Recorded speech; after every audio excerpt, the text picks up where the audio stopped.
This is a relay project. Real Talk starts right now. Here's Ryan Jesperson.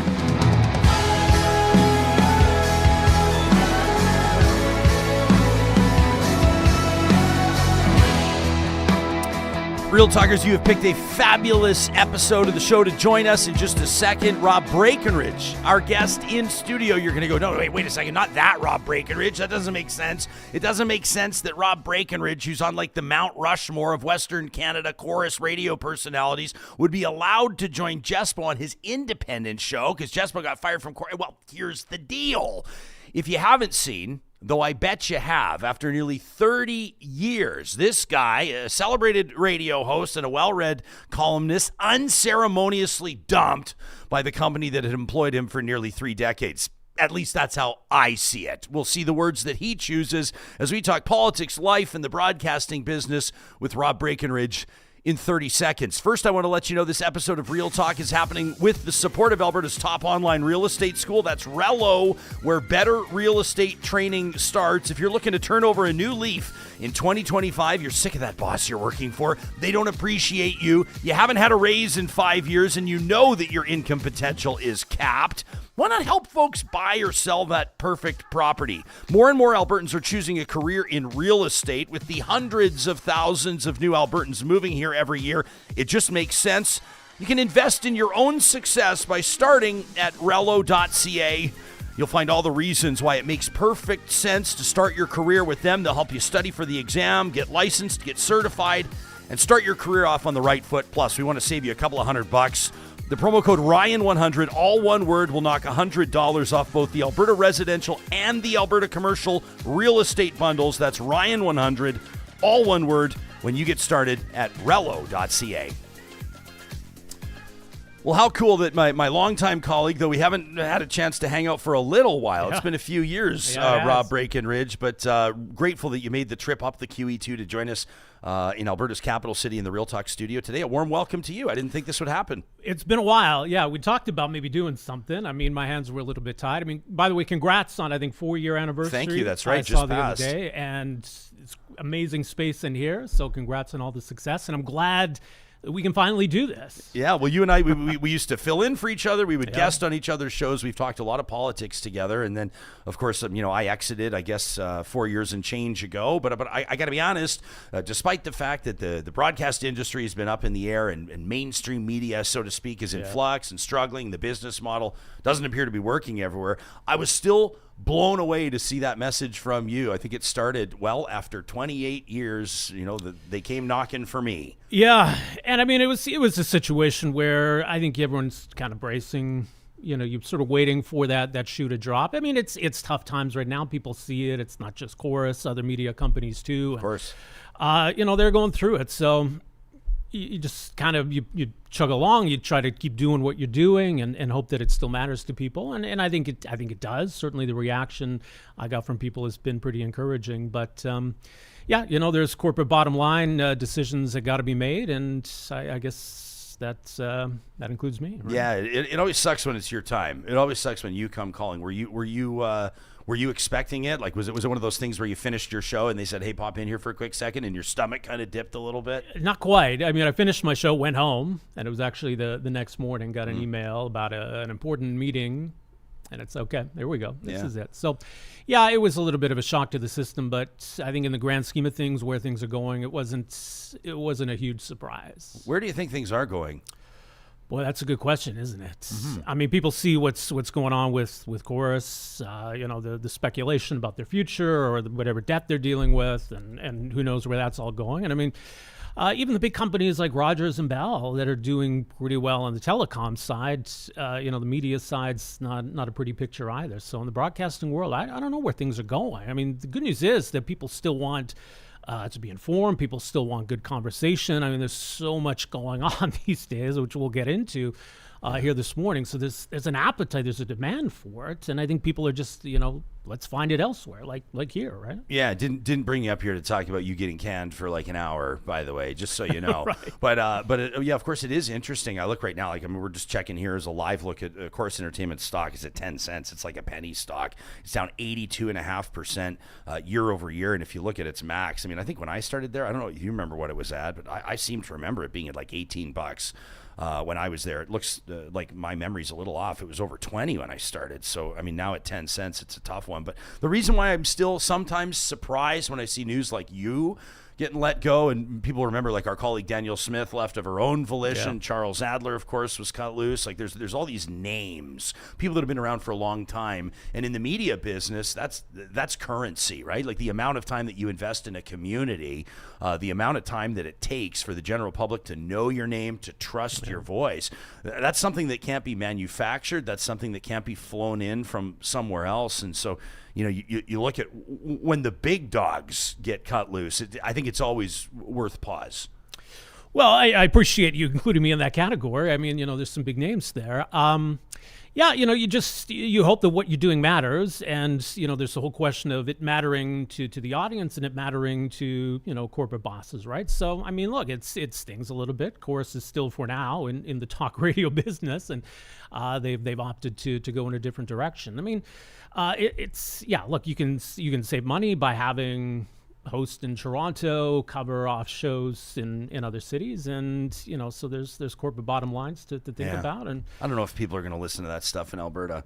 You know what I mean? In so many ways, as I don't know, radio listeners in Ontario are going to listen to an Alberta host go on and on and on. I think the general public's smart, and the options that are out there are endless. Like that's why I like look into the camera and profess my love to our audience all the time, to our podcast listeners as well, because we know they have so many options.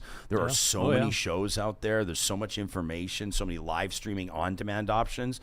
That Real Talkers, when you give us 45 minutes or an hour of your time, let alone every single day, it just means a lot to us. Well, here's the thing. I think, you and I can relate to concerns that people in Toronto have on a whole host of issues, Sure. right? There's a lot of things that unite us as Canadians, but I think at the same time, what's going on here in Alberta, Western Canada, there are issues that matter deeply, that are uniquely Western Canadian, that maybe folks out east don't appreciate or don't understand or don't need to appreciate or understand, right? Yeah. So I think local talk, Alberta talk, what's going on here, it does still matter, especially these days. There's so much going on, right? It's interesting times. You're still writing your column? Still writing, each week for the Calgary Herald. I think it's runs in the Edmonton Journal as well. So that's keeping me busy for now. Is it too soon to ask you what you're thinking about doing? You've only it hasn't been too long. Yeah, it's just been not even 3 weeks yet. So we'll see. I think there's a lot of different opportunities. I think seeing what you've built here and showing that there's kind of a different way to go. It's sort of plants some seeds of interest, that there's something worth exploring on that side. I think I'm a little bit constrained for the time being, and in what I can do.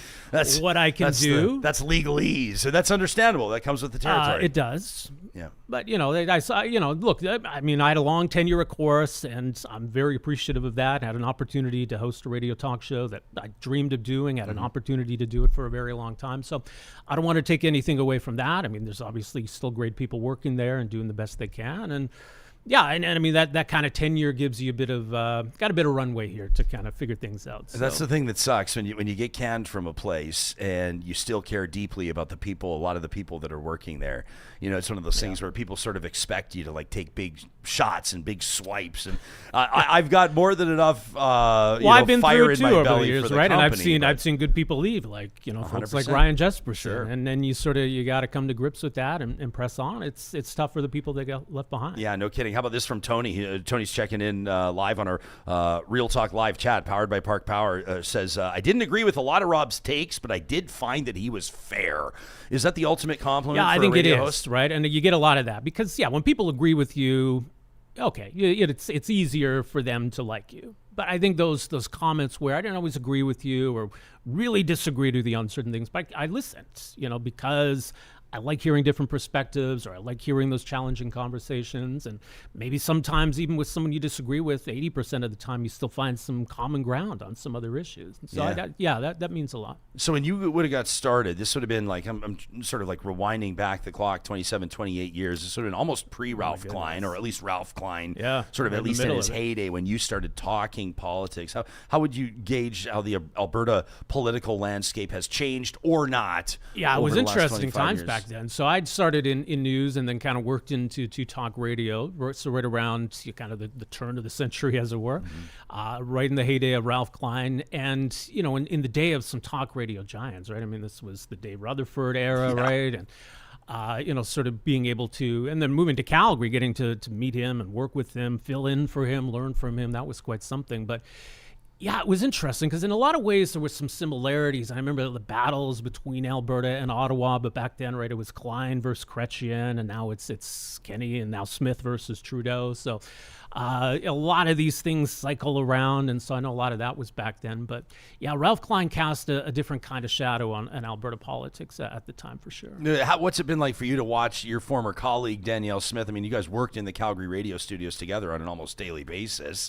Inter-broadcasting or re-inter-broadcasting after exiting politics, and then exit broadcasting to re-enter politics. It's been a bit of a trip for you, I imagine. It was interesting to watch, and I give her credit because, remember, when she came back into radio, this had been right in the aftermath of the floor crossing, or kind of being drummed out of politics, and she was not a popular figure, especially to a conservative talk radio audience. So yeah, the reaction she got initially when she came back on the air was quite something, and she wasn't deterred, and she wasn't bitter. She didn't fight with those people. Her plan was to win them back, and there was sort of a long game there. I think. I mean, I don't know. I don't want to speak for Danielle, but certainly I think that her goal was, she wanted to get back into politics. She wanted to end up where she is, and that was part of that mission, was to, show these folks that I've learned from that mistake. I understand their concerns.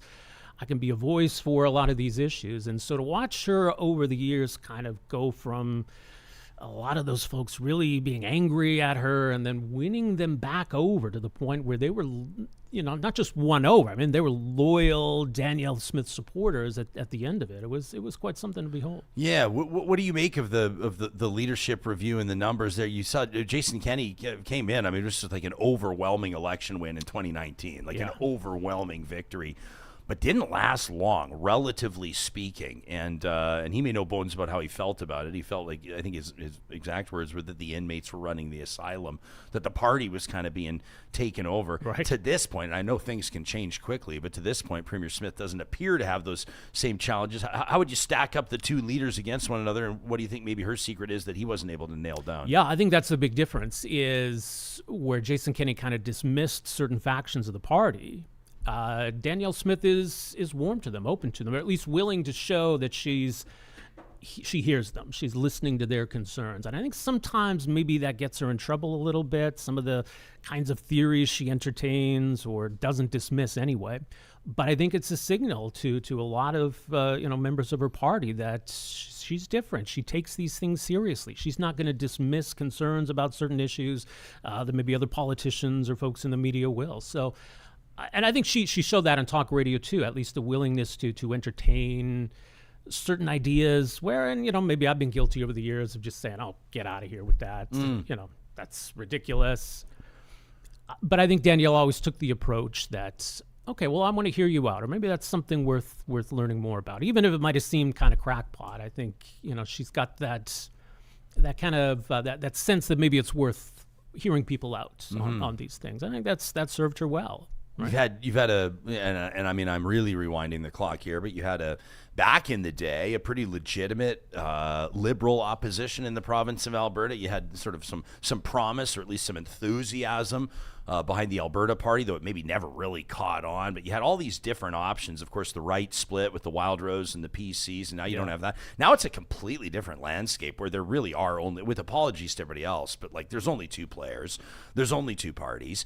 You obviously watched and did plenty of commentary on Ned Nenshie's tenure as the mayor of Calgary. Yeah. How do you assess this showdown, these two Calgary-based political leaders, Smith and Nenshie? It's going to be interesting. And we can talk about Nenshie, but here's the thing that I think people maybe overlook, right? You go through this whole era in Alberta politics where, as you say, you had the Wildrose and the PCs. You had Alison Redford, who was, other than Rachel Notley, maybe one of the most, if not the most progressive premier Alberta has ever had. And why did things change so dramatically? In 2006, the Liberals lost to the Conservatives federally, right? So we had Stephen Harper as prime minister. The extent to which that changes politics in Alberta, I think, cannot be overstated. So we've had Justin Trudeau now for 9 years. He is extremely unpopular in Alberta. It served Jason Kenney well in 2019 to have Justin Trudeau in Ottawa. It served Danielle Smith very well to have Justin Trudeau in Ottawa. He's going to be gone soon. Mm-hmm. That's I think, at this point, a slam dunk guarantee. Justin Trudeau will be gone soon. That is going to dramatically change the landscape of Alberta politics once again, I think, because so much of what is Danielle Smith's agenda, the UCP agenda, is we got to stand up to Ottawa. We got to fight Justin Trudeau on this, fight Justin Trudeau on that. That's not going to be a factor at all when we have Pierre Poilievre as prime minister. So I think, as we saw when Stephen Harper was prime minister, Alberta politics sort of shifted away from some of that dynamic. There was more room for progressive politicians like Alison Redford, maybe even Ed Stelmach, you could argue, to succeed. Dave Hancock. Yeah, so I think as much as, the UCP are trying to portray Nenshie as Justin Trudeau's buddy or his choice, the greatest thing that could happen to Ed Nenshie in the Alberta NDP, honestly, would be for Pierre Poilievre to win the next election. And so if and when that happens, the Conservatives win. I think Alberta politics opens wide up, and it becomes a very different kind of conversation. Not a rhetorical question, a real question. Why do you think that Justin Trudeau is so unpopular in Alberta right now? Like, actual reasons why. I think for this show and any talk show will do it. You get into it and you're sort of going, like, oh, he's very unpopular. And everybody goes, yeah, gosh, is he ever unpopular? And then people keep sort of reiterating it. It becomes this self-fulfilling prophecy. But if you talk to him, and he can kind of lay out, in his words and from his perspective, what his government has done for Alberta's economy, for Alberta's workers, for Albertans, you might be kind of surprised to realize that the reception he gets in this province is frigid. It's ice cold. Oh, it is. Why actually do you think it is that way? Well, it is funny, right? And you probably noticed it because the intense dislike for Trudeau. It's funny because I often was accused over the years that if I just kind of disliked Trudeau but didn't hate him, yeah, well, you must love him. Like, if you don't absolutely hate him, well, you must be a fan of his. So no, I mean, I don't think it quite works that way. I mean, look, there's part of it is he's just been around too long, and politicians have an expiry date. And so I think that's a big factor here and right across the country. People are just kind of tired of the guy. I think, again, Alberta does lean a little bit to the right. And so typically liberal prime ministers, whether it's Jean Chrétien or Justin's father, or, we can go down the list, don't tend to be too popular to begin with. I think there's also that perception that Justin Trudeau is maybe a little out of touch with Albertans' concerns, a little bit of kind of the silver spoon elitist. I think that's always kind of dogged him a little bit. And so, yeah, look, I mean, his tenure certainly did coincide with some tough years for the oil and gas industry. And I think people do link the two, maybe at times unfairly. I mean, people have said to me, Justin Trudeau's destroying the oil and gas industry. I'm like, well, look, I mean, we're producing at record levels right now. He's not doing a very good job at destroying it. I don't know that he's necessarily a friend, especially you look at some of the issues right now. But I think that's the perception, too, just that he's not just that he's out of touch with Alberta, but there's some maybe hostility toward things that matter to Alberta. Yeah, you're implying this already, but I think it'll be interesting to see, if and it's funny, I catch myself. I'll say, when Pierre Poilievre's prime minister, you got to remind yourself, crazier things have happened in politics. Well, nothing's a guarantee, true. But it sure does look like he's going to win. But listen, the writ hasn't dropped. There's no election right now. but the point being, I think all obvious signs point to the fact that conservatives are looking at what could be a record election win next fall, if not before. I think some people might be surprised. There's folks that are expecting dramatic changes under Pierre Poilievre. I'm not sure that that's a reasonable expectation. I'm not sure that's doable. I don't know where he starts, but I don't expect that life would dramatically change for Albertans or for anybody in Canada.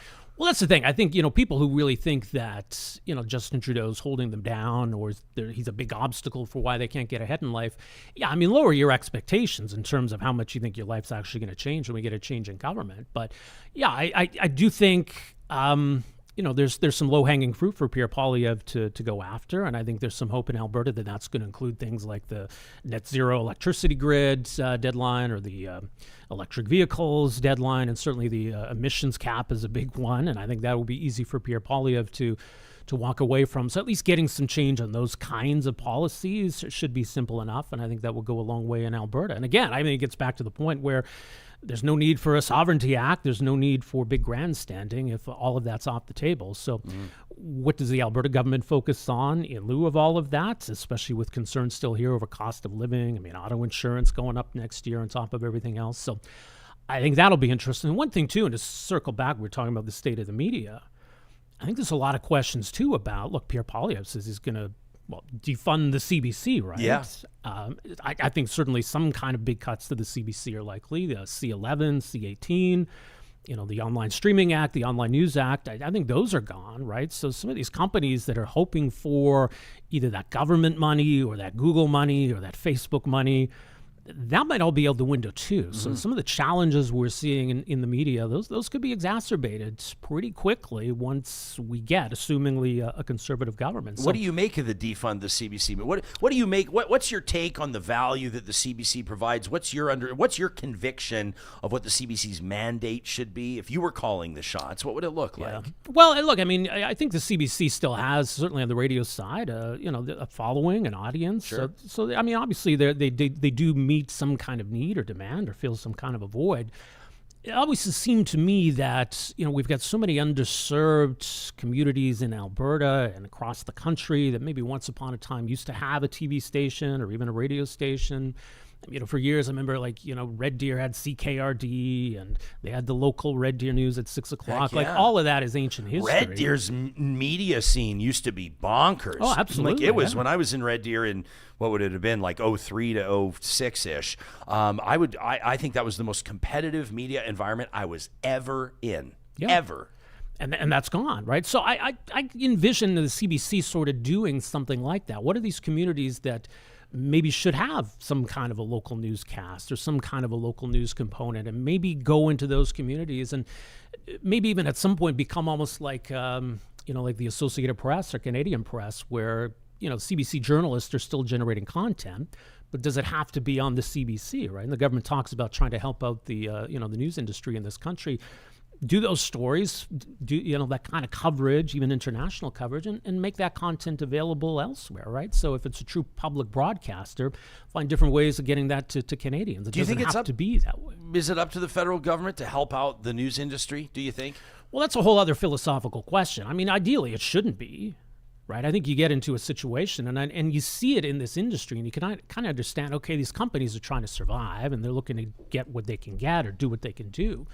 But you're putting your staff in an awkward position, right? And Pierre Poilievre plays this card very well, where if he feels he's getting criticized too much or facing tough questions, well, these journalists are subsidized by the government, so of course they're going to go after me. So you create that perception then where you're accepting support from the government. What is the quid pro quo there, right? And so look, I think journalists who work for these companies, or even for the CBC itself, I don't think they're beholden to the government in any way.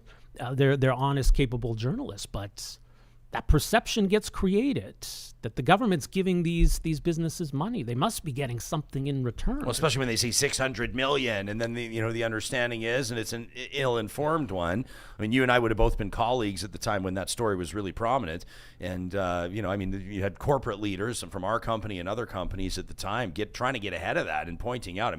News releases and headlines and self-generated news, and guys like us would be talking about it on our radio shows. We weren't getting a dime, we weren't getting a cent. No, right. we wanted to be very clear that we weren't receiving a cent, because it is a liability, and it hinders, I think, the credibility or the perception of credibility of a host that's expected to be candid and unfettered and uninfluenced.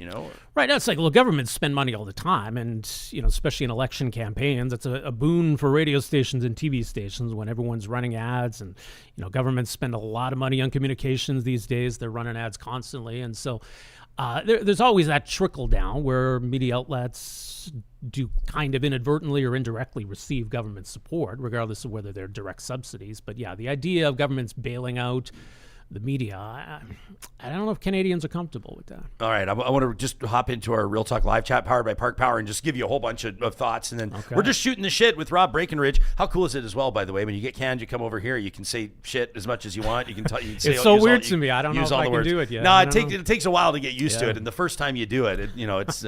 But Seventh Pilot is in there saying basically the media destroyed itself. Kenzie says, go woke, go broke. How about this from Peaches? You knew this was coming. Says, why didn't you guys ask for more Trudeau media whore money to keep you going? See, Peaches, not an original thought. We've seen this for years. Says, you'll scoff at this, but government money going to mainstream media ruined it all. As we just discussed, Peaches, you're kind of onto something, but of course we weren't getting that money. Lauren says, Rob always listened to a caller to the end. I loved his style. Okay. Is that accurate or true? Well, it depends what you mean by end. There were some that didn't suffer fools. So you're talking about Dave Rutherford. He'd have no problem hanging up on people. Adler would hang up on people all the time. How did you approach your job? Did you have kind of a certain ethos that you took into the studio every day? And you've done it too, right? Doing that open line, it's kind of a tightrope, right? Because you don't know what's coming. Is. You don't know how it's going to go. And yeah, I think at times, it's that dilemma is it valuable to the audience to keep going with something that maybe is just going off the rails or going nowhere? But can there be something worthwhile to be had in what might seem like a weird conversation even at times? So it was always a balancing act for me between is this worthwhile to the audience, or is it just time to move on to something else, or is it responsible of me to be giving a platform to something that's just so completely out there? But sometimes there's some entertainment. How did you gauge that? Let's talk about the word platforming. I understand why people use it. I understand that it is a thing. I also roll my eyes sometimes. I mean, I've been accused of platforming the premier when she comes on the show. I said that's not a thing. Talk shows don't platform the premier, but there's been kind of more of an awareness. I think especially as more and more people have shows, more and more people have podcasts. Probably the ultimate example would be Joe Rogan and the Joe Rogan experience. In your mind, based on 30 years of professional experience, general question, who deserves an interview and who doesn't? Yeah, that's an interesting question, because I think we should be open to different kinds of perspectives, right? But at the same time, I think also being willing to challenge those perspectives. I think part of the problem is when you bring on a guest and you present them as an authority. Sure. And so then you're not really pushing back against them. You're sort of saying to your audience, you should listen to this person. This is a person of authority. This is a person who knows things. But what is it actually that they're saying? And I think that's where, maybe somebody like Joe Rogan gets into trouble, because is he really pushing back on this? So it's one thing to say, okay, look, this person has some controversial views. Let's hear them out. Let's see what's going on here. Let's try to get to the bottom of this, or to at least be willing to balance that out with some different perspectives. So yeah, I think there's an obligation on hosts or journalists to, yes, be willing to hear different perspectives, but to also not treat everything with kid gloves and not treat everything as equally valuable or equally worthwhile. But I think people can disagree on what's valid, what's worthwhile, and Lord knows we went through that over COVID, right? And I think that's where a lot of this came to the forefront. 100%. What do you make of the comments around go woke, go broke, radio destroying itself, that sort of idea? Yeah, but I mean, look, here's the thing, and I get that. Your show wasn't exactly woke. No, I don't think so. I wouldn't say so. I'm not totally sure at times what that means. Facetious, but look, I mean, if Danielle Smith was still on the radio at Chorus would still be dealing with everything Chorus is dealing with, right? So, I think people sort of misunderstand. We think of media companies, we think of talk shows and news. Companies like Chorus, their bread and butter is what's on TV, what's in prime time, what's on the specialty channels, right? And as long as radio's kind of doing okay, then they can sustain it. But as people probably saw the news recently, where Rogers swooped in and gobbled up a bunch of programming out of the U.S. that really left Chorus hanging, that was a huge blow. So you could have the most unwoke talk radio in the world. It's not going to save the company, right? So I think that's maybe the part of it that people don't fully understand is like there's obviously people to cut in radio or money to be saved in radio, but radio is not going to save these companies. Yeah, and I'm not saying that ratings and revenue are totally divorced from one another, but they're not always the same thing. Right. Right? You can be the host of a very highly rated talk show that does very well with revenue, for example, and be gone. You can be a host that has been in the toilet for ratings for years and years and years. Maybe you and I could name some names. No, but they'll find job security because of whatever reason, and like you said, the business model of some of the failing newspapers, TV shows, radio shows aren't necessarily because they've not drawn an audience. There's external factors to that. Yeah, you see, the newspaper side too. The National Post has become a pretty conservative newspaper. They got some interesting, provocative columnists, and yeah, look, they're not afraid to tackle certain things that maybe others in the media stay away from. But that's not going to save Post Media, right? Post Media is facing some big challenges too, and so I think it's less about editorial direction, and it's more about oftentimes of these companies' bad management decisions, and so it's unfortunate. But yeah, I think people get narrowly focused on the politics of it all. That these companies are doing bad because the media is too left wing. I don't know that there's a connection. No, I hard disagree with that. We're hanging out with Rob Breakenridge. If you're just joining us, across 7 different live streaming platforms, Real Talk presented by California Closets. When we come back from a quick break, Rob, I want to talk to you about the future of the mayoral offices in Calgary and Edmonton, the official opposition in Alberta, and of course, Donald Trump getting set to be inaugurated on the 20th of January. He's making big promises. Everybody better pay heed.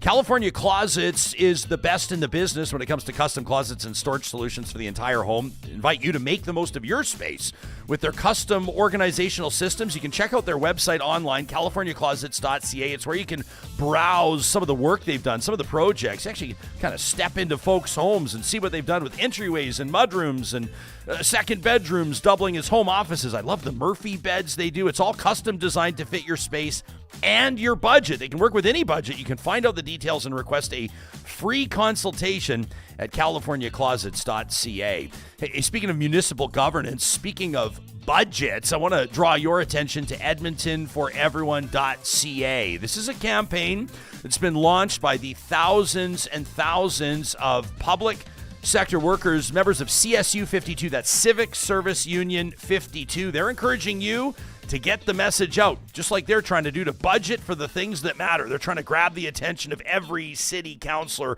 in Alberta's capital, Edmonton, rapidly growing over the next 10 years. That's what the projections say. And as the population set to continue to climb, they want to make sure that the core services are smoothly running so the city runs smoothly. Edmonton at a crucial crossroads, and they want to remind you, CSU 52 does, that the choices we make today will shape the future for all of us. You can learn more about their campaign at edmontonforeveryone.ca.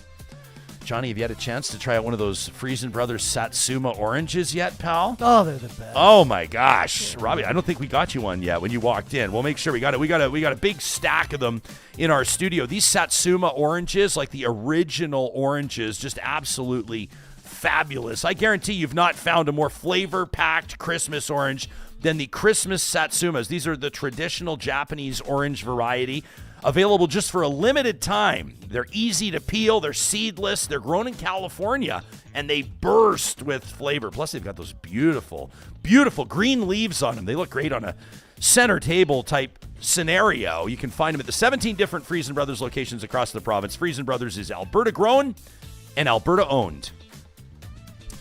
Calgary's Mayor Jyoti Gondek says she's going to seek re-election. Were you surprised to see? I mean, she's had a tough past year or so. What's your assessment of what's going on it's down weird. there? And I mean, you're from Calgary, there's this history in Calgary of just, these mayoral dynasties where once you're elected mayor, you're kind of smooth sailing through the next 2 or 3 elections. Like Klein, Dewar, Bronconnier, Manshee, right?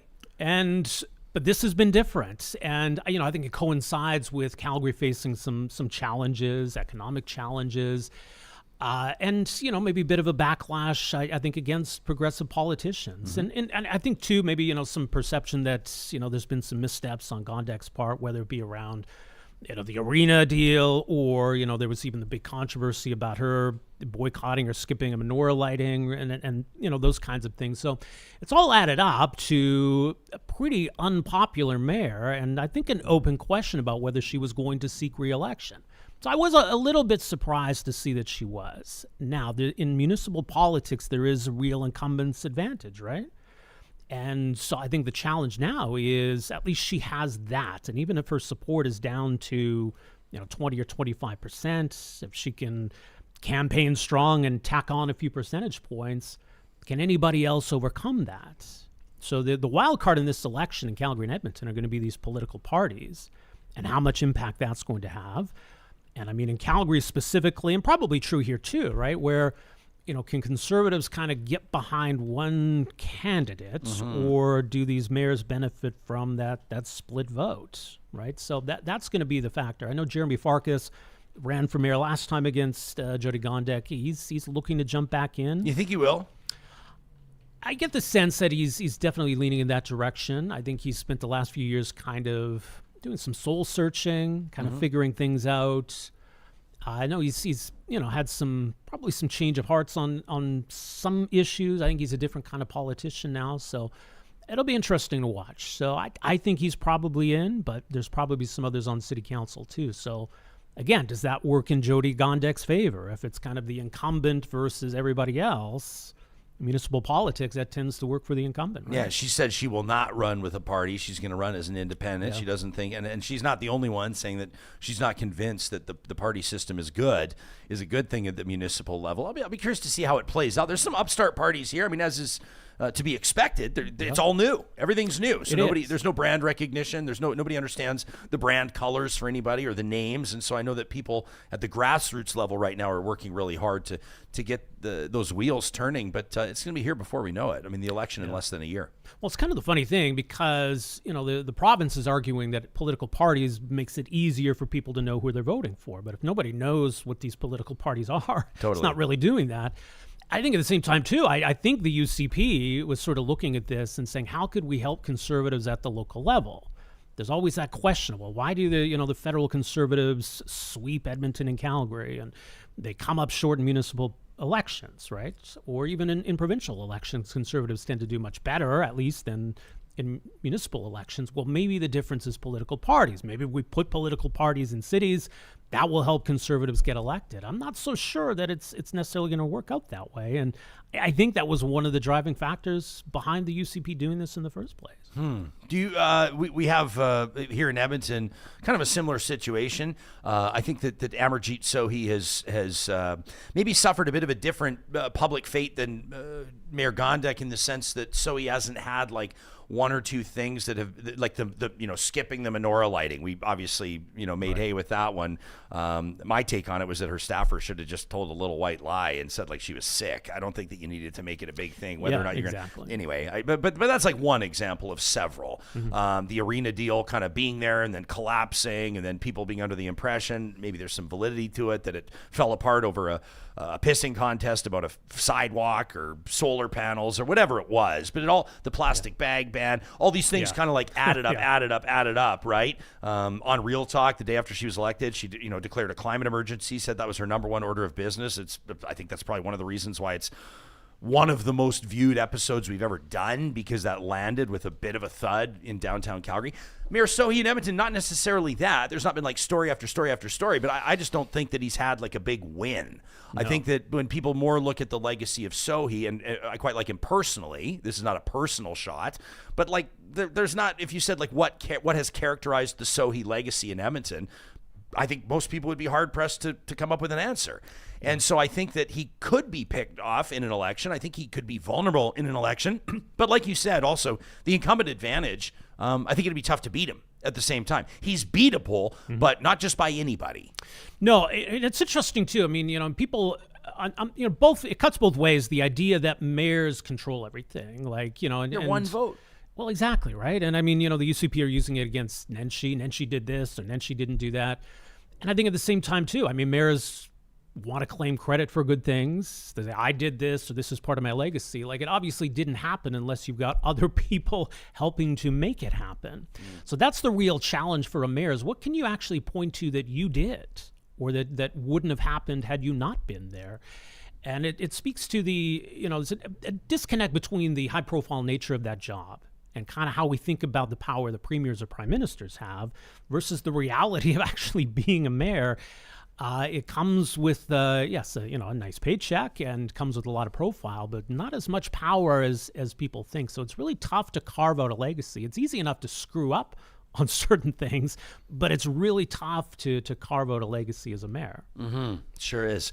I don't want to keep going back and making this about us, but I do want to, I appreciate our live tuning audience. And isn't that what the show's for? I guess in a way, isn't it? But there's one thing that I just think is really funny here, and it's Vamp Fashions referring to us. They says we can't see our own bias. Says it's kind of hilarious that two failed broadcasters don't see the obvious bias they've absorbed for their years in the swill and think that they're centrist and fair-minded.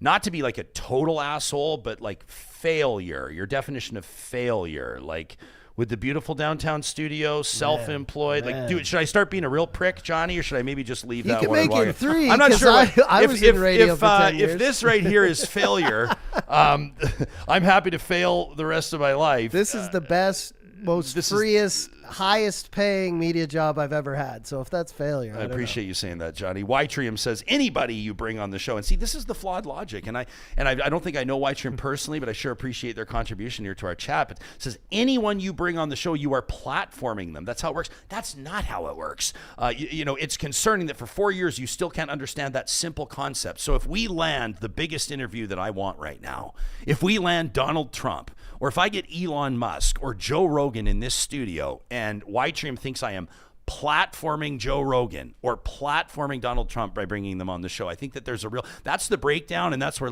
I'm an open-minded person. I love hearing people out, but some things I'm just not going to consider. And I'm not going to consider that people with great power and influence being held to account, having their brains picked, getting them on the record on an interview is somehow a bad thing. And I think that somehow, I think that, pendulums swing, and we are seeing societally a pendulum swing back. And so I understand the whole go woke, go broke thing. I understand people saying that. I also think that, as a society, we've developed a conscience and empathy, and we better understand the plight of people that walk different miles in different shoes than us, and we grow as humans, we grow as a population. This is all part of that same conversation. We have uncomfortable conversations in the gray areas on the show, but the idea around platforming, it really does drive me crazy. Yeah, I mean, me too. I think, ultimately a conversation with Elon Musk, I think, as an example would be unreal. Would be quite fascinating. Amazing. And, I think at the same time, I think, he's said and done some questionable things that I think he deserves to be asked about. So, let's put the term platforming aside. It's kind of more about, are you tough but fair, or are you lobbing softballs? Mm-hmm. And so I think that's ultimately what it comes down to. To prejudge an interview just based on who it is, I think is unfair. If you had Elon Musk on, it was just about, hey, Mr. Musk, you're wonderful. Tell us more about all the great things you're doing. What's the point of that? Are you, how are you, where's your head at ahead of January 20th? The world will be watching. Obviously, Donald Trump, returning to the White House is one of the stories of the decade. Yeah. He's making some promises. He says, obviously he's going to, begin that process of deporting illegal aliens, in particular with criminal records. He says he's open to the idea of the dreamers, those that have been born here from illegal immigrants, that, maybe they can stay, but he's talking about Liz Cheney's maybe got to go to jail. He's talking about he's going to try to find a way to pardon those convicted for participation in the January 6th attack on the Capitol, mass pardons. I mean, it's obviously going to be an enormous shakeup. There's nothing normal about a Trump presidency, but 70 million people voted. The people have spoken. He will be and is the 47th president of the United States.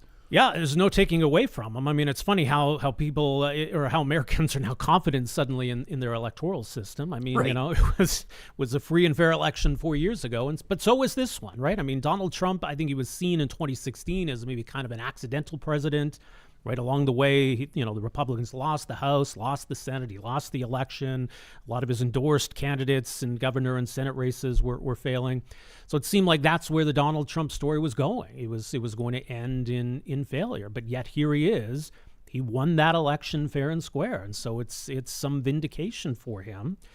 I mean, the thing is, look, I mean, those 4 years he was president were exhausting at times. And I think it's going to be even more so. I think he's, an agent of chaos. And I think that's almost, to a lot of people, part of the appeal is they want chaos. We're already seeing it. He's not even sworn in as president yet. And it's chaotic. So it's going to be wildly unpredictable. It's not necessarily going to work out well for Canada, I think, unfortunately, in a lot of ways. I mean, I do appreciate the approach, honestly, that Danielle Smith, even Doug Ford to some extent are taking. Like, if you can be a voice that connects with Republicans, or you can sort of speak in this kind of language that they understand, or even Trump understands, that's probably the best shot we have at the moment of trying to salvage something out of all of this chaos. But I'm bracing for it. It's going to be wild. People are talking in the context of what it means for Canada. Obviously, I think tariffs are probably the number one thing that people look at. Maybe NATO spending. Yeah. I don't have much sympathy for Canada on the NATO spending front. We've made a commitment. We're not yeah. living up to the commitment. We should live up to our commitment. I think that's pretty cut and dried. That's actually one of the Trump initiatives that I actually support. I think that Canada needs to pull its weight. So do the other NATO member nations. But what else have I not mentioned that you think could be a real impact or influence on Canada with the Trump White House? Yeah, well, I think defense spending is a big one. And I mean, Trump portrays it in a weird way, like countries have to pay their NATO bills. I mean, honestly, there's no NATO bill. It's about spending on your own defense. On your defense, right. Canada's a laggard, and, we deserve to be called out for that. So I think that's step one, is addressing that. Some of the points about the border, I think are fair, but I mean, that also cuts both ways. We have a lot of guns and drugs that come across into Canada from the U.S. I mean, if we can work together to address those issues. I think on energy security, there's a real partnership, right? You've got a lot of U.S. refineries that rely on Canadian heavy oil. So it's not about, protectionism, because where those refineries going to get oil? If it's not Canada, it'll be, Venezuela, right? So I think to emphasize where we're really integrated, we've got these great relationships. But again, I think Donald Trump is this agent of chaos. I mean, these threats about tariffs, are they about the border, or are they because he loves tariffs? He thinks tariffs are great? Because if that's what it is, then none of this other stuff really matters. So part of it is just trying to decode and decipher what he's saying and what he's thinking, and that's not easy to do. No, one of the stories I'm intrigued by is just, people are talking about the influx potentially of illegal immigration into Canada from people that are looking to get ahead of these sweeping deportations in the States, and whether or not Canada is prepared to manage that. And I think that probably the safe, albeit somewhat cynical answer is that Canada is not prepared for that. And I think that that's something that could and will be a real story over the next few months. Well, it is. And look, I mean, we benefit in a way because our only border really is the U.S.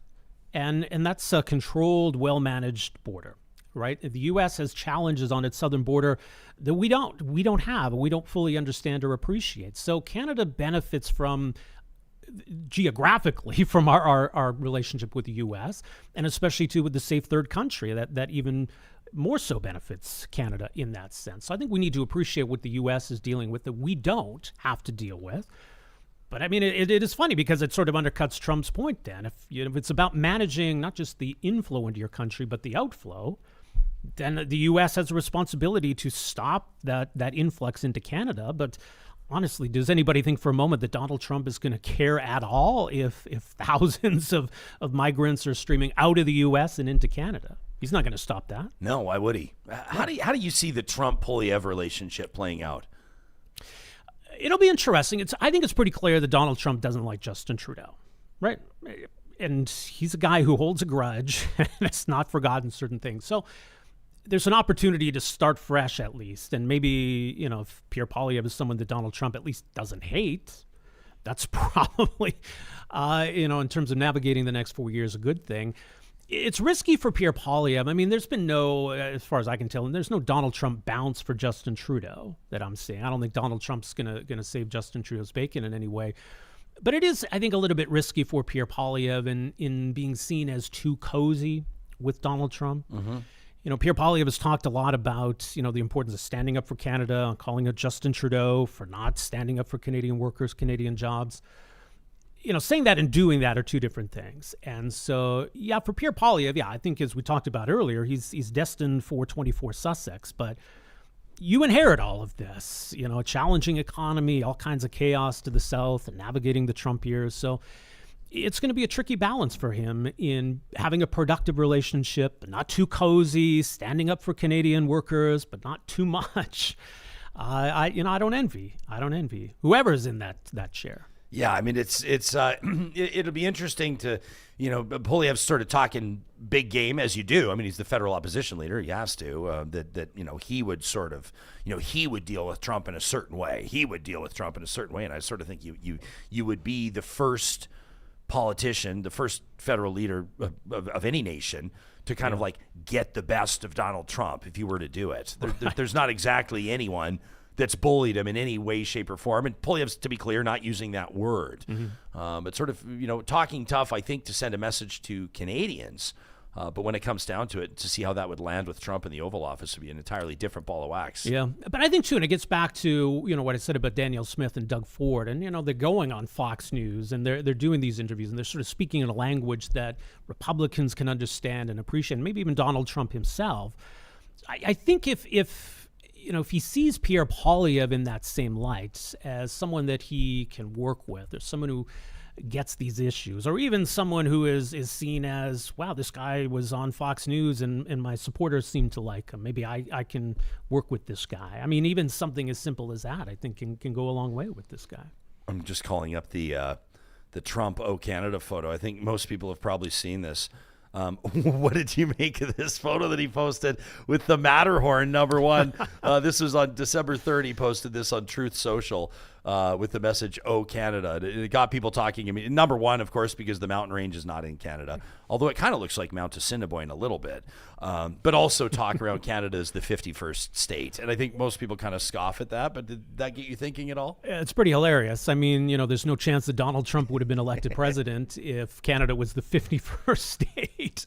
So I think be careful what you wish for in that sense. I mean, that would be a gift to Democrats, wouldn't it? But no, I mean, I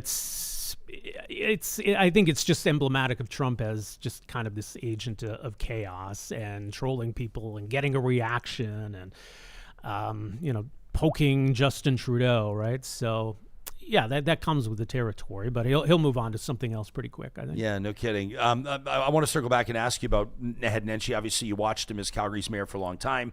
He experienced some real popularity, and then he experienced sort of waning popularity, like you talked about. I mean, it's tough to be an elected official to hold an office, especially as a leader, like a mayor, a premier, a prime minister, for like 10 years, 9, 10, 11 years.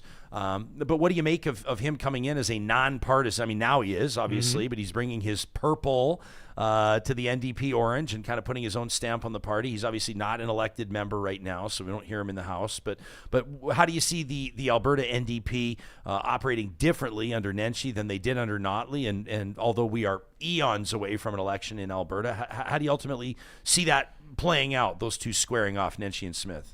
Well, yeah, it's funny because they have a history, don't they? They go back a long way together. So I think that's an interesting dynamic. I mean, Nehead Nenshi is a smart guy. He's clearly a good politician.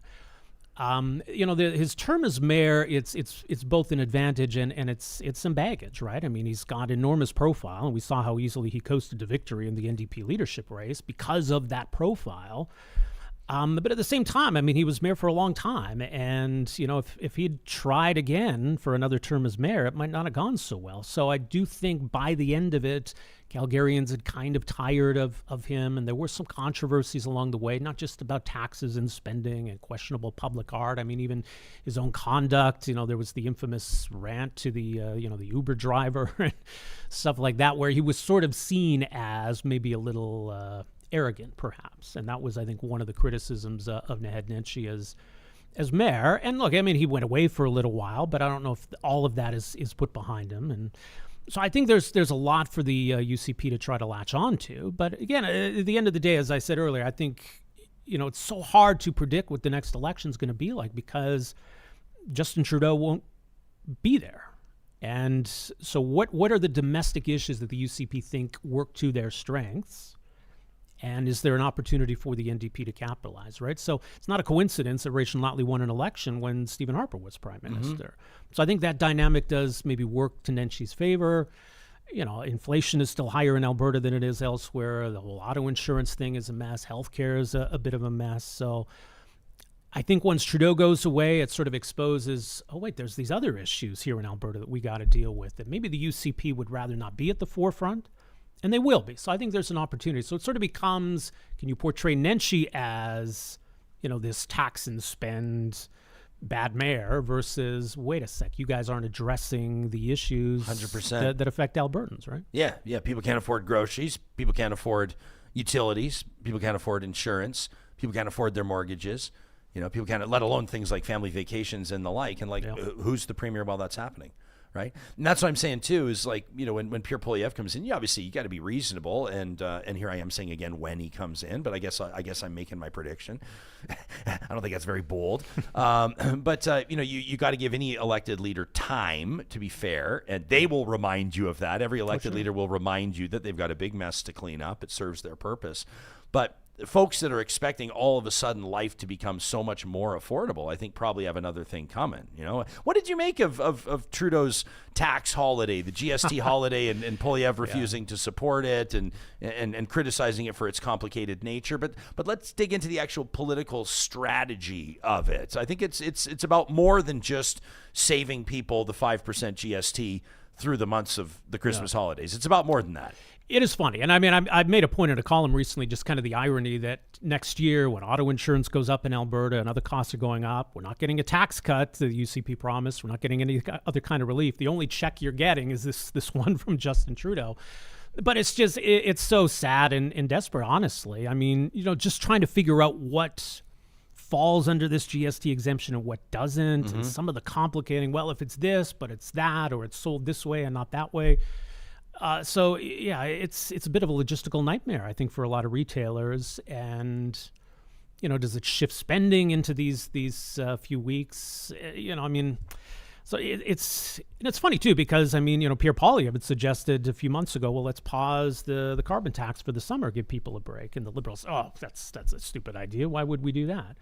And now I think as they're facing, electoral oblivion, they've decided maybe let's give this a try. So it's clearly not resonating with Canadians. I think people are seeing through it. And, it just feels like a federal government that's kind of out of ideas at this point. Yeah, no kidding. It's sort of, it came across as, and I mean, listen, so for a lot of people, like it will assist some people for sure. I mean, like it obviously will. Help some people keep a little bit more money in their pocket for the next couple of months. But like when I first heard about it, before I'd even seen the details or anything, I just went, oh, come on. Like it just sort of feels like one of these.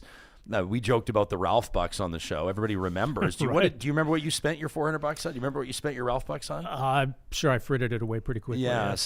Most people, like we were polling the audience, and like I remember I bought a radar detector. Most people were remembering. Some said they bought diapers and formula for their kids. Like it just sort of is a window into where people were in their lives, and maybe sort of what their family's bottom line was looking like. But you wonder if it maybe becomes more of an election issue next fall, where maybe the Liberals propose that maybe the GST is permanently removed off those items, or maybe every holiday season the GST holiday kicks in, and then I'm just waxing here, but maybe you then force the Conservatives to become the party that is going to bring the tax back as opposed to axing the tax, right? Yeah. Maybe there's some sort of a roundabout way to try to, portray Pierre Poilievre as the guy who doesn't actually want to axe your taxes. I don't know. I could see it happening.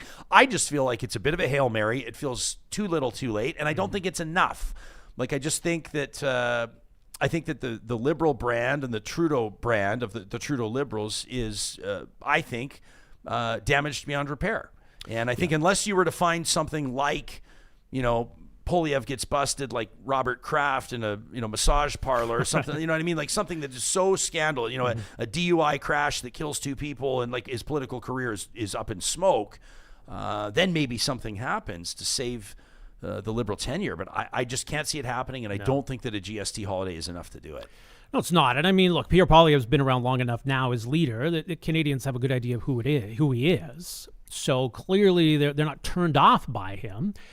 So I think that card for the Liberals to play isn't going to be effective. And I mean, look, the Liberals have already tried a bunch of different initiatives they thought would save them.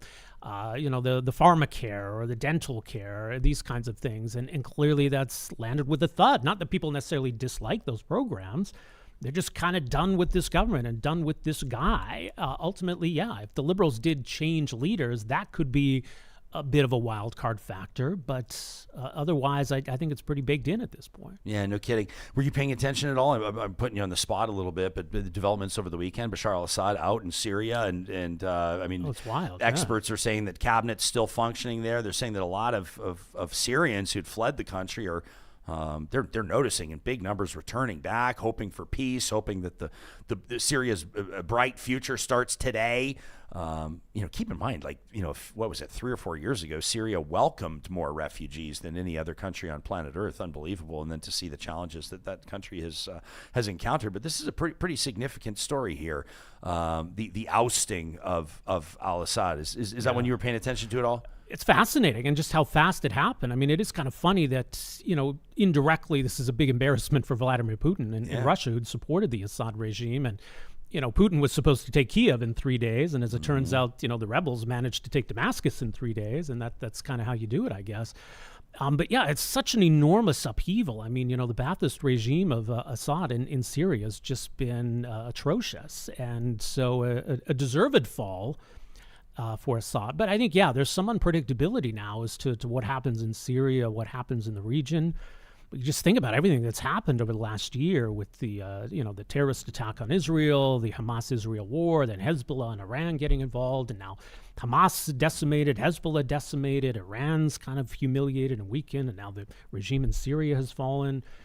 It's almost too much to really kind of process. Like, what does it all mean? 100%. It's all happening so fast. And to try to understand it as if we're being honest with ourselves, as like civilians in the western part of Canada, to seek to understand those issues in fulsome fashion, I think is a full-time job. We had Bruce Heyman on the show the day after the U.S. election, the former U.S. ambassador to Canada, and I asked him, what do you think that Donald Trump's approach is going to be with Netanyahu and in Israel? And he said he figures he's just gonna say to Israel, do what you need to do and get it done as quickly as possible. But there will certainly, I think, be a change of tone. And of course, I'm not the first to say it, but the Trump-Putin relationship, I think, factors in a big way here too. Well, it is interesting, by the way. I mean, the voters in the U.S. who were mad at Biden for being too pro-Israel and voted for Trump in protest. Like, what did you think you were going to get for that? Because I do think he's going to tell Netanyahu, do what you got to do, right? The whole Russia-Ukraine thing, and honestly, I mean, I'm worried about Ukraine, and look, there's some blame I think that can go to Biden and Trudeau and other Western leaders for maybe not having done enough to leave Ukraine in a better position here, but I don't know what's going to happen. I mean, it's the bravery of Ukrainians has just been incredible, the resilience, and so I do worry that they're going to get thrown under the bus here, honestly. You didn't go to the any of the Eras tour stops, did you? The Taylor Swift Eras tour stops? No. No, we have a tradition here on our first episode of every week called Positive Reflections. Oh, yeah? And we have a Taylor Swift-themed Positive Reflection here. I was wondering if maybe you could give us the inside track on that. No, I'm still up. Yeah, remember, she snubbed Celine Dion. Did you see that? What? I forget what award show it was. Johnny would know. He's our resident pop culture expert. No, I don't know. What happened? I'm trying to think. Was it the Grammys or the MTV Awards or something? Pull that up. Celine Dion. I always thought, why are people so hard on Taylor Swift? She ignored Celine Dion on stage at the 2024 Grammys. Yes, it was the Grammys. So here comes Celine Dion, our queen. Yeah. And she hadn't been seen publicly in a long time, and she comes out to present the award, and wow, Celine Dion is here. This is amazing. Everyone's so happy to see her. Taylor Swift wins the award. She comes up on stage. Okay, so she basically grabs it out of her hand. Yeah. doesn't even acknowledge her or look at her, and then she's just kind of celebrating with her buddies there, if I recall. Oh yeah, there you go. Okay, Look so at yeah, that. she didn't. Yeah, she didn't. Well, she didn't kiss the ring. Apparently, they probably they were hanging out backstage after, but I thought, wow, that was Maybe that was a thing. selfish. Maybe a little that's bit like, selfish Yeah. on Taylor's part. Like, that's an icon in the music industry, and you don't even acknowledge that she's there. And as a Canadian, you got to stand up for our own. I don't So- know if I'll say anything that comes to mind politically. I'll call out any leader. I don't know if I'm calling out Taylor Swift. I think that feels like I poked the bear here, That feels Ryan? like real trouble. She's the biggest celebrity in the world. She is, and look, I mean, she's earned it. I'll give her credit for earned what it. she's built, what she's done. It's impressive. Unbelievable. but- A couple of $1 billion on this tour, if you can believe it, in Isn't it revenue. wild? Oh, my Unbelievable. It's goodness. unbelievable. What's the most you've ever paid for a concert ticket? Oh, nowhere near the Taylor Swift price. Yeah, we had Johnny and I had a friend in here in studio the other day telling us that she had made a last-minute decision to sell her tickets, her concert tickets in Toronto to the Eras Tour, because she had put them up on StubHub just to see, and she ended up getting $20,000 for the 4 of them. Wow. And so she decided that she was going Can't to say no to that. stay in Edmonton and give StubHub their cut and keep the $16,000 for herself. So. Unbelievable stuff. Hey, man, thanks for doing this. Thanks for making the trip up. I've always enjoyed talking to you. You're insightful, you're open-minded, you're articulate, and as I said, in a personal note that I'll now make public, on your Facebook post, there is life after mainstream media. There's life after terrestrial radio, and I look forward to seeing what you're going to do next. Well, yeah, you've shown the way, Ryan, and I'm glad we could finally do this. This Yeah. has been fun, and congrats to you on everything, and we'll do this again. Best place for people to stay in touch with you, follow you on X, on Twitter at Rob Breakenridge. Yeah, I'm still on there, still writing, as Yep. mentioned, each week, the Calgary Herald, and I believe in the Edmonton Journal as well, and perhaps popping up somewhere else soon. We'll see. Sounds good, buddy. Thanks for doing this. Right on. Thanks, Ryan. That's Rob Breakenridge, longtime colleague and a first-timer right here on Real Talk. Wonderful to have him there. Let us know what you think of the interview. I know we covered a lot of ground. Talk at ryanjesperson.com is where you can send us an email anytime. This conversation happened with the support of UCAN Youth Services. We're so proud to be partnering with this nonprofit based out of Edmonton, a charitable organization that is dedicated to helping young people. We're talking like 18 to 25 out of harm's way and onto a path of economic independence. You can learn more about their Relentless podcast, their docu-series, by visiting their website, ucan.ca. That's also where you can learn more about the work they do. If you know a young person, a young adult that right now is, well, could just use a hand, could just use an opportunity to be pointed in the right direction, I want to encourage you to check out their website. That's ucan.ca. They're going to put these folks into positions of economic independence after training them up to enter the workforce.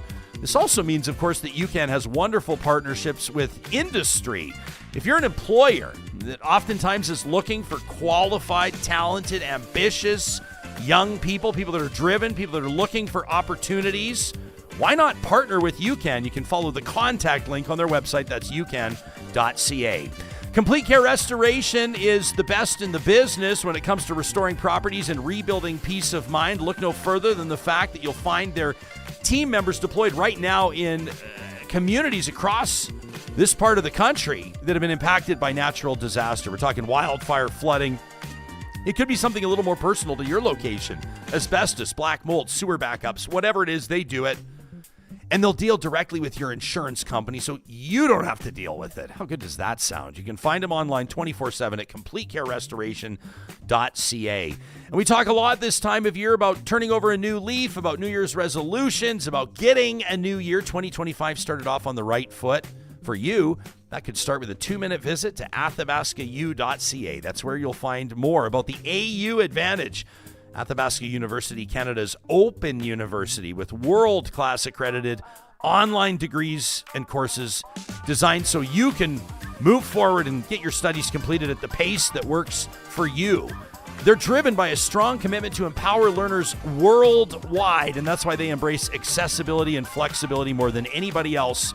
They've got online undergraduate and graduate programs, courses, professional development opportunities, even that Athabasca University MBA that everybody talks about.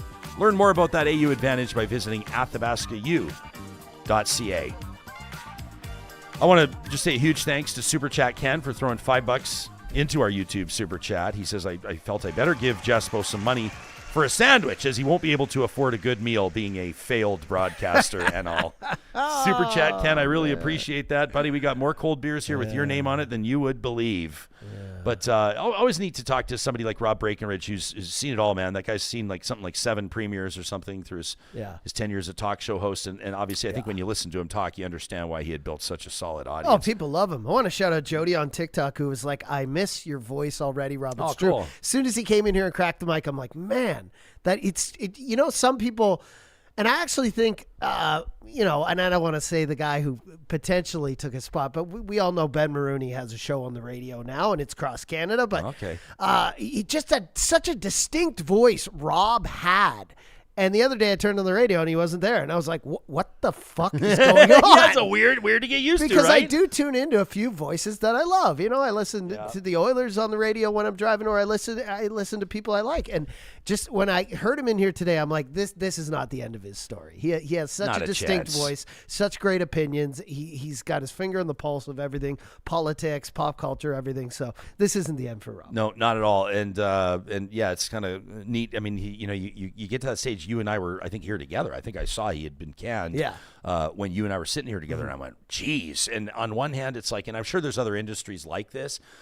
Sports would be a good example where, like, once Gretzky was traded, anybody can be traded. I'm not comparing Rob Breakenridge to Gretzky, although maybe we will just, make his day. But like, anybody can be traded. Anybody can be cut loose. Anybody, but I was just going to say nothing surprises me anymore. When I see someone get canned, I'm like, wow, but like...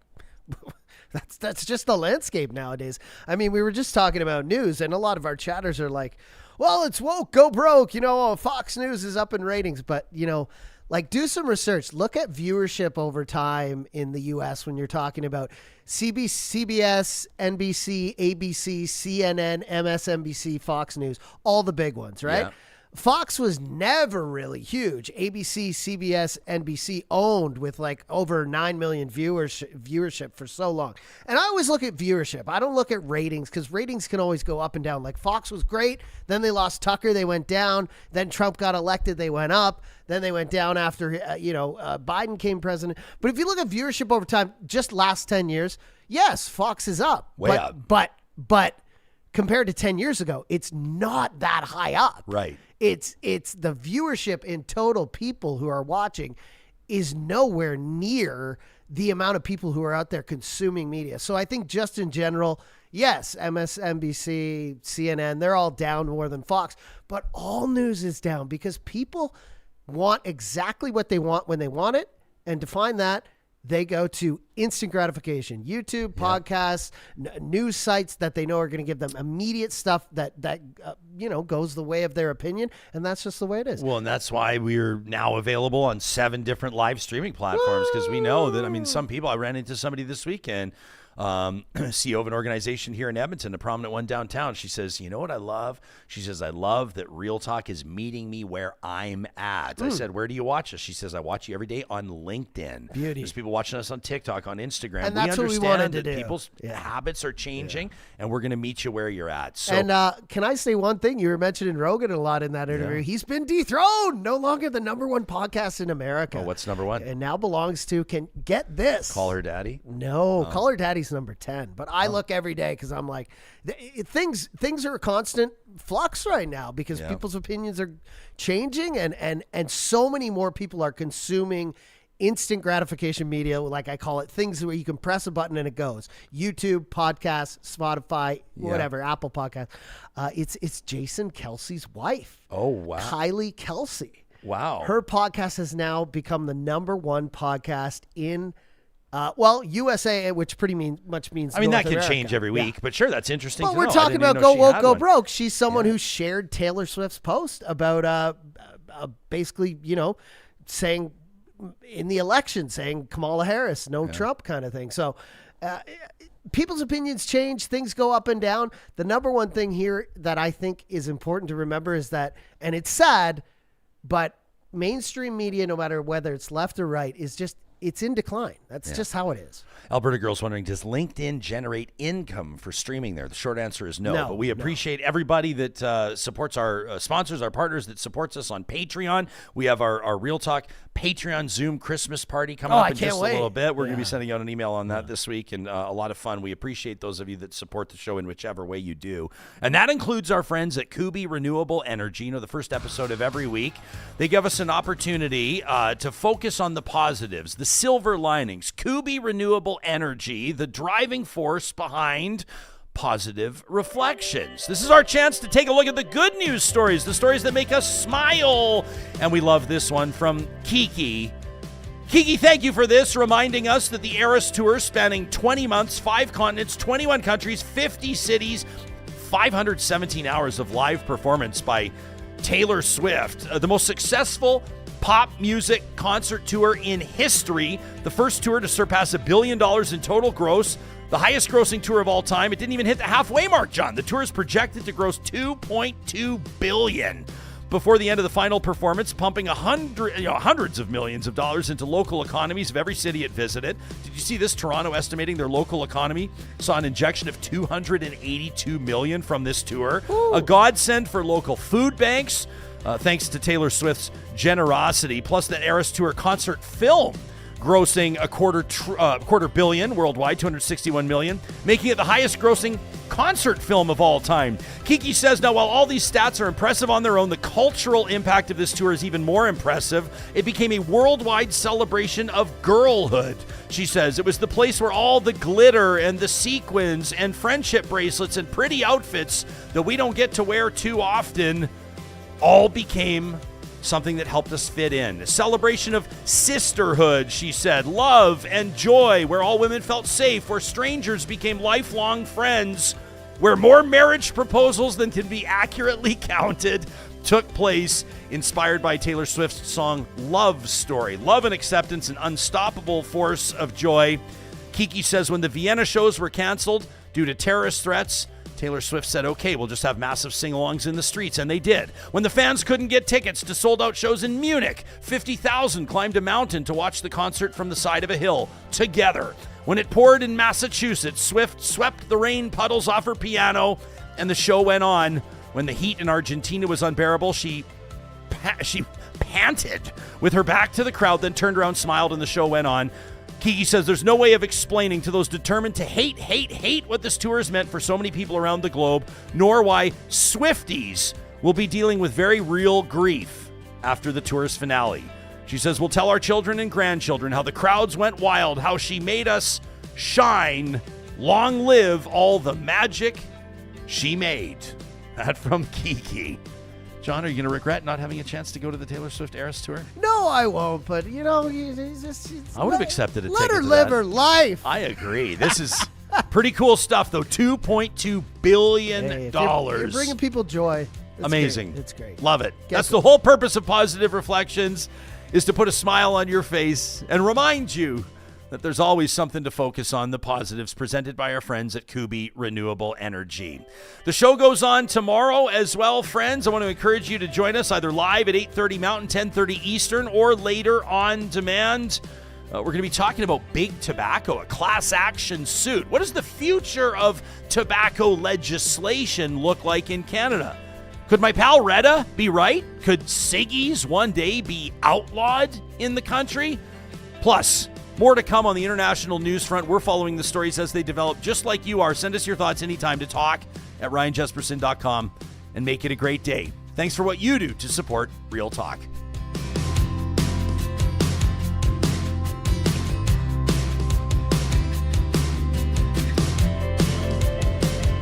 Real Talk is hosted by Ryan Jesperson, executive producer Josh Dunford, technical producer John Hicks, general manager Katie Cook-Chivers, account coordinator Lawrence Derlego, human resources Lena Shepard, website design Mike Johnston, voiceover by me, Carrie Skelton. Real Talk's editorial board is Supriya Dwivedi, Ahmed Ali, Brandy Morin, Ann Castleman, Corey Hogan, Harman Candola, Catherine O'Neill, and Chris Henderson. Member Emerita, Julie Rohr. Real Talk is recorded in Edmonton, Alberta on Treaty 6 territory, the traditional and ancestral territory of the Cree, Dene, Blackfoot, Saulteaux, and Nakota Sioux, home to the Métis settlements and the Métis Nation of Alberta. Real Talk is a relay project. For more, check out ryanjesperson.com.